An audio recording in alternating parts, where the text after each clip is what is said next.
The Anglosphere is a set of English-speaking nations with a similar cultural heritage, based upon populations originating from the nations of the British Isles, and which today maintain close political and military cooperation.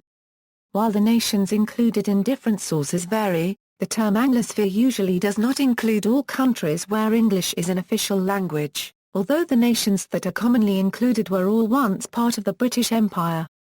In its most restricted sense, the term covers the United Kingdom, Ireland, the United States, Canada, Australia and New Zealand, which post-British Empire maintain a close affinity of cultural, familial and political links with one another. Additionally, all these countries are militarily aligned under the following programs: UKUSA Agreement, Five Eyes, Combined Communications Electronics Board, the Technical Cooperation Programme, Air and Space Interoperability Council, AUSCANNZUKUS, and ABCA Armies. Overview: below is a table comparing the countries of the Anglosphere. Countries are classified in order according to their population.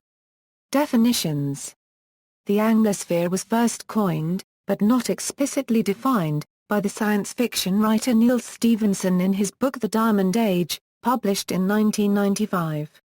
John Lloyd adopted the term in 2000 and defined it as including the United States and the United Kingdom along with Canada, Australia, New Zealand, Ireland, South Africa and the British West Indies.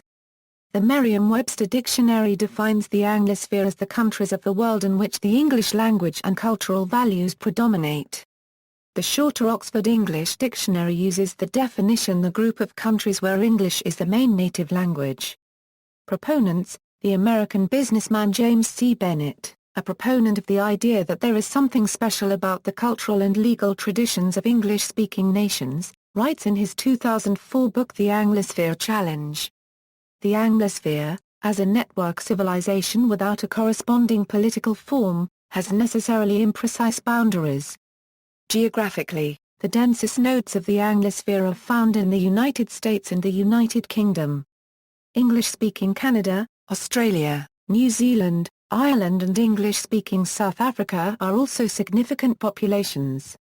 The English-speaking Caribbean, English-speaking Oceania and the English-speaking educated populations in Africa and India constitute other important nodes. Bennett argues that there are two challenges confronting his concept of the Anglosphere.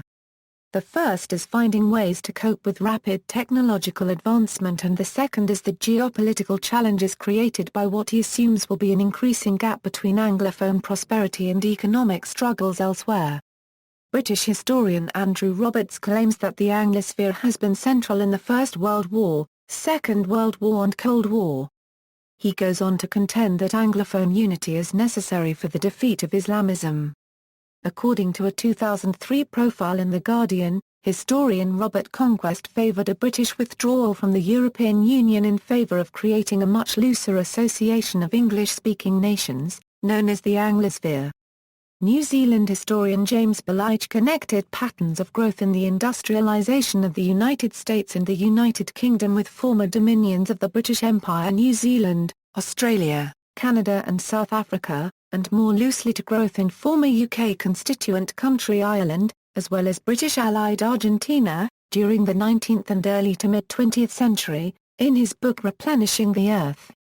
He used the term Anglo-World to refer to the US, UK and former dominions, arguing that the experience and present reality of former British colonies like India, Kenya and Jamaica differ in substantial and important ways from this core group of countries. Criticisms: Michael Ignatieff wrote in an exchange with Robert Conquest, published by the New York Review of Books, that the term neglects the evolution of fundamental legal and cultural differences between the US and the UK, and the ways in which UK and European norms have been drawn closer together during Britain's membership in the EU through regulatory harmonisation. Of Conquest's view of the Anglosphere, Ignatieff writes, he seems to believe that Britain should either withdraw from Europe or refuse all further measures of cooperation, which would jeopardize Europe's real achievements. He wants Britain to throw in its lot with a union of English-speaking peoples, and I believe this to be a romantic illusion. See also. References. Bibliography: Bennett, James C. The Anglosphere Challenge, Why the English-speaking nations will lead the way in the 21st century. Roman and Littlefield. ISBN 07425333228. Brown, Andrew. Scourge and Poet. The Guardian. Conquest, Robert. Reply by Ignatieff, Michael, The Anglosphere, The New York Review of Books, retrieved 2007-07-24, Merriam-Webster Staff. Anglosphere. Merriam-Webster Online Dictionary. Retrieved August 5, 2010. Reynolds, Glenn. Explaining the Anglosphere. Guardian.co. Roberts, Andrew. A History of the English-Speaking People Since 1900. Weidenfeld and Nicholson. ISBN 8029785076-8. Vucetic, SRDJAN. The Anglosphere, A Genealogy of a Racialized Identity in International Relations. Stanford University Press. ISBN A978-0-8047-7224-2. External links, James C. Bennett and Anglosphere Primer, presented to the Foreign Policy Research Institute.